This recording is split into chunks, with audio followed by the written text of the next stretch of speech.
Olá pessoal, eu sou o professor residente Nielson da Silva, da Escola 7 Bucarneto, e vamos dar continuidade à nossa resolução de exercício da OBMAP, segunda fase, nível 3.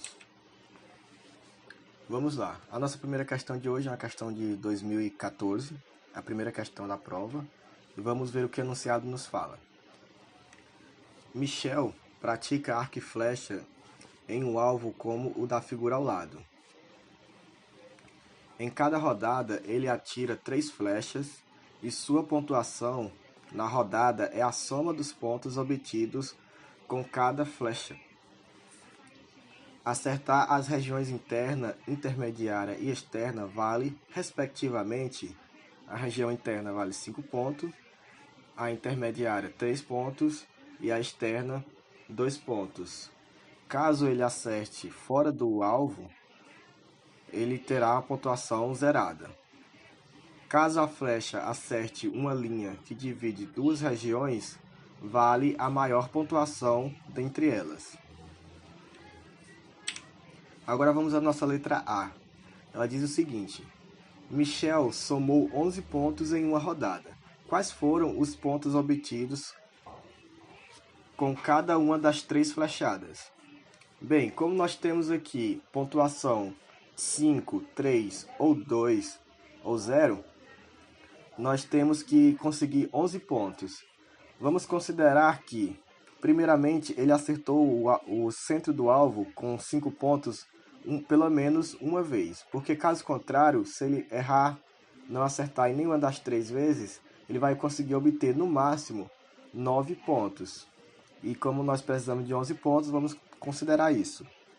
Se ele acertar o alvo uma vez, o alvo de 5, ele vai precisar de mais 6 pontos. Como ele só tem mais 2 flechadas, então ele precisa necessariamente acertar o alvo que marca 3 pontos. Justificando. Observemos que uma das flechas atingiu a região interna, que vale 5 pontos. Caso contrário, Michel obteria no máximo 11 pontos nessa rodada. E então, consequentemente, as outras flechas teriam que atingir a região de 3 pontos. Assim, os pontos obtidos com as flechas foram 5, 3 e 3, não necessariamente nesta ordem. Agora vamos à nossa letra B. Michel notou que poderia obter quase todas as pontuações de 0 a 15 em uma única rodada. Quais são as pontuações impossíveis de se obter em cada rodada?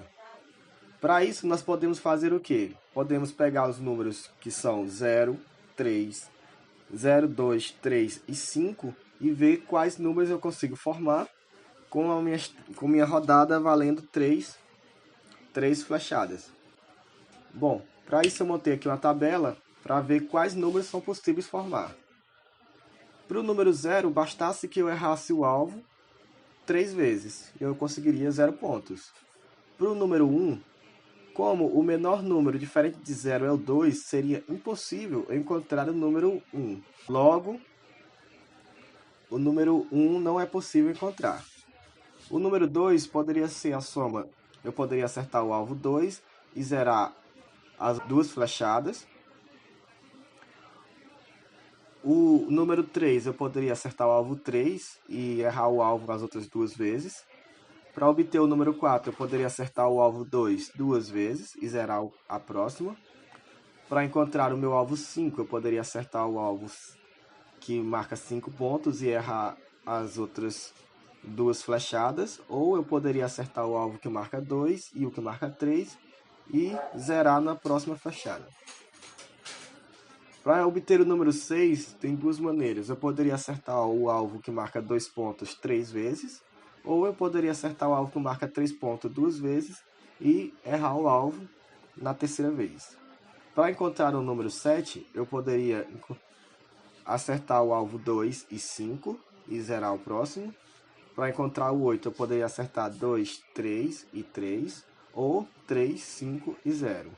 Para encontrar o 9, teremos aqui 2 maneiras, que seria acertar o alvo 2, 2 e o 5, ou acertar o alvo 3, 3, 3. Para formar o 10, eu poderia acertar o alvo 2, 3 e 5, ou 5, 5 e 0. Para encontrar o alvo, acertar 11 pontos, eu poderia fazer 3, 3, 5, que é a resposta da nossa letra A. E essa é a única maneira. Ou, para fazer o alvo, para acertar 12 pontos, eu poderia encontrar 2, 5, 5. Para 13 pontos, 3, 5, 5. Para 14 pontos, observe que o número máximo seria acertar o alvo 5 3 vezes. Logo, eu poderia ter 15 pontos. Já se eu errar o alvo 5 uma única vez, eu já vou ter no máximo 13 pontos. Logo, é impossível eu fazer 14 pontos em uma única rodada. E para fazer 15 pontos, eu poderia acertar o alvo 5 3 vezes, que seria a minha pontuação máxima. Agora, fazendo aqui a nossa justificativa, conforme essa tabela acima, os únicos pontos entre 0 e 15 que Michel não pode obter em apenas uma única rodada são 1 e 14. O 1 é como a menor pontuação possível, diferente de 0 é igual a 2, logo é impossível obter o número 1 em uma única rodada. 15 pontos são obtidos de modo único quando as 3 flechas atingem a região central do alvo. Se uma das flechas não atingir a região central, o máximo que Michel poderia obter de pontos seria 13 em uma única rodada. Logo, não é possível obter o número 14 de pontos em uma única rodada. Agora a nossa letra C. Digamos que Michel somou 134 pontos em um treino. Explique por que houve pelo menos 10 rodadas nesse treino. Bom, nós temos que saber o número mínimo de rodadas que ele teria que fazer para obter esse 134. Para isso, nós podemos fazer o quê? Como em cada rodada o número máximo de pontos é 15, ou seja, as 3 flechadas ele acertou o alvo de 5 pontos, podemos descobrir quantas rodadas é possível obter com a pontuação máxima sem ultrapassar o meu 134. Assim eu vou fazer o quê? Eu vou dividir o meu número 134 por 15. 134 dividido para 15 é igual a 8 e resta 14. Ou seja, 134 é 8 vezes 15 mais 14. Isso seria igual a quê? 8 vezes 15 são 120. Somando 14, eu ficaria com meus 134. Então, o número de rodadas, assim são necessárias 8 rodadas e ainda sobram 14 pontos. Mas como nós vimos na questão anterior, é impossível obter 14 pontos em uma única rodada. Então, para obter 14 pontos, eu vou precisar de no mínimo mais 2 rodadas. Logo, o mínimo necessário será 8 mais 2, que é igual a 10. Então, são 10 rodadas para obter 134 pontos. Então, são 10 rodadas mínimas para obter 134 pontos. Agora vamos a uma questão sobre triângulos retângulos. O enunciado diz o seguinte: na figura, os triângulos ABC e BDE são congruentes e os ângulos BAC e ABD são retos. Ou seja, é como se eu tivesse 2 triângulos, só que um está em pé e o outro está deitado, mas eles têm exatamente a mesma medida. E ele me diz o quê? Que o meu ângulo BAC, que é esse ângulo aqui, ele é reto, assim como o meu ângulo ABD é um ângulo reto. Bom, a letra A diz o seguinte: ache a razão entre a área do triângulo BDF, que é esse triângulo aqui, e a área do quadrilátero AEFC. Bem, uma razão é sempre uma fração, né? Então, vamos tentar relacionar essas duas áreas para nós encontrarmos essa razão. Observe o seguinte: o meu triângulo ABC, ele é justamente o meu quadrilátero ACFE mais BFE. Isso aqui seria igual ao quê? Observe que o meu triângulo BDE, ele é BDF, que seria esse triângulo aqui, BDF, somado com BFE, que seria o BFE. Ou seja, esse aqui, essa soma desse quadrilátero com esse triângulo é igual à soma desses dois triângulos. Como eu tenho BFE em ambos os lados, eu posso cortar e assim eu chego à conclusão de que o meu quadrilátero ACFE é igual ao meu triângulo BDF. E como a questão me pede a razão entre essas duas áreas, eu vou ter o quê? Que a razão entre BDF e AEFC, como eles são iguais, a razão vai ser igual a 1.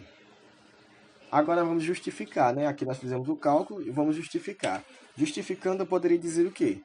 Que como BEF é uma área em comum com os triângulos ABC e BDE, as áreas do quadrilátero AEFC e do triângulo BDF são iguais. Assim, nós temos que essa razão é igual a 1. Agora na letra B diz o seguinte: determine a medida do meu ângulo BFE. Ele quer saber qual é a medida desse ângulozinho aqui, BFE. Agora vamos fazer o seguinte. Observe que eu vou listar aqui como laranja esse ângulo que está do lado do meu ângulo reto e vou listar aqui de azul o meu ângulo que está mais distante do meu ângulo reto. Como o meu triângulo ABC ele é congruente ao meu triângulo BDE, logo esse aqui seria o meu ângulo azul e esse aqui seria o meu ângulo laranja. Agora observe o seguinte, você tem que lembrar que a soma dos ângulos internos de um triângulo é 180 graus. Como um ângulo azul, observe que em um triângulo desse, temos um ângulo azul e um ângulo laranja somado em um ângulo reto. E isso nos dá 180 graus. Agora observe que esse triângulo do meio, ele possui um ângulo azul e um ângulo laranja. Ou seja, o suplemento dele seria exatamente um ângulo de 90 graus. Então, o meu ângulo BFE só pode ser necessariamente 90 graus. Agora vamos justificar. Bom, o ângulo EBF é comum aos triângulos ABC e BEF. Além disso, o ângulo BED ele é comum aos triângulos BDE e BEF. E esse ângulo BEF. Portanto, o triângulo BEF ele é semelhante. Como ele é semelhante aos triângulos ABC e BDE, o ângulo BEF só pode medir necessariamente 90 graus. Agora a letra C diz o seguinte: sabendo que AB é igual a 12 e AC é igual a 5, calcule a área do triângulo EFB. Bom, eu vou fazer o seguinte. Vou destacar aqui para ficar mais claro. E vejamos. Vamos anotar aqui nossos dados. O ângulo AB é 12 e o ângulo AC é 5. Como eu tenho dois catetos, eu posso descobrir qual é a minha hipotenusa, utilizando o teorema de Pitágoras. A hipotenusa ao quadrado é igual à soma dos catetos ao quadrado. Assim, através de Pitágoras, nós vamos chegar ao quê? Que o meu ângulo A ele é igual a 13. A medida da minha hipotenusa ela é igual a 13, perdão. Bem, agora vamos fazer o seguinte. Observe que como esse meu triângulo ABC ele é congruente ao meu triângulo BDE, então essa medida AC é igual a essa medida EB. Agora vamos fazer o seguinte. Nós precisamos encontrar a área desse triângulo menor. Eu vou destacar aqui o meu triângulo maior, que é o triângulo do qual a gente descobriu a hipotenusa. E vamos destacar aqui o meu triângulo menor. Aqui eu vou colocar invertido porque temos a nossa hipotenusa, que é o que fica de frente ao nosso ângulo reto. Vou colocar aqui para cima. Assim nós temos a altura, que é EF e a base BF. Agora, nós temos o quê? Nós sabemos, como nós vimos no item anterior, que esse triângulo menor, ele é semelhante a esse meu triângulo maior. Assim, eu vou utilizar semelhança de triângulos para relacionar as áreas dos dois e poder encontrar a minha base e a minha altura, que é o que eu preciso para utilizar a fórmula da área do triângulo. Relacionando aqui, como nós temos apenas a hipotenusa, vamos utilizar a relação utilizando a hipotenusa do maior. Então, para descobrir a minha altura, eu vou relacionar a hipotenusa do maior está para a altura do maior, assim como a hipotenusa do menor, a altura do menor. Fazendo uma multiplicação cruzada, nós vamos ter o seguinte. 5 vezes 5 é igual a 25, e 13 vezes h vai ser 13h. Dividindo ambos os lados por 13, nós vamos encontrar que h é igual a 25 sobre 13. Como não dá uma divisão exata, nesse tipo de questão, é melhor a gente deixar como fração. E vamos fazer o mesmo jogo para poder encontrar a nossa base. Então, vamos relacionar agora a hipotenusa do maior, vai estar para a base do maior, assim como a hipotenusa do menor vai estar para a base do menor. Fazendo multiplicação cruzada, eu vou ter 12 vezes 5 vai dar 60, 13 vezes b, 13b, dividindo ambos os lados por 13, eu vou ficar que b vai ser igual a 60 sobre 13. Assim eu tenho a minha altura e a minha base do meu triângulo menor. Agora eu posso utilizar a fórmula para encontrar a área, que é o que a questão nos pede. Temos que a área desse triângulo BFE vai ser igual a base vezes a altura dividido para 2. A base é o quê? 60 sobre 13 vezes a minha altura, que é 25 sobre 13, dividido para 2. Aqui em cima nós temos multiplicação de fração. Multiplico de cima pelo de cima, de baixo pelo de baixo. E nós vamos obter o quê? 60 vezes 25 dá 1.500. 13 vezes 13 dá 169. E divisão de fração eu posso fazer o quê? Conserva a primeira e multiplica pelo inverso da segunda. Assim eu posso simplificar esse 2 com 1.500, que eu vou ficar com 750.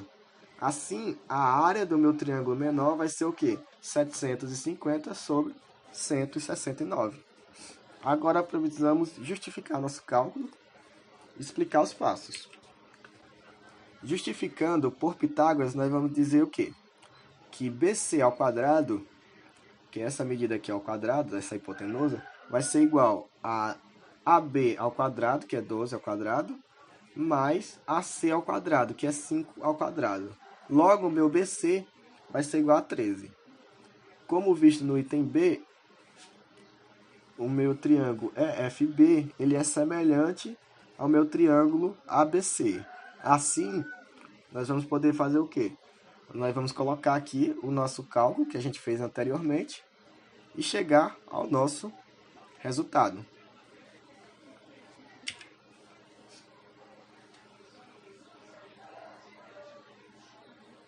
Obrigado pela atenção e bons estudos.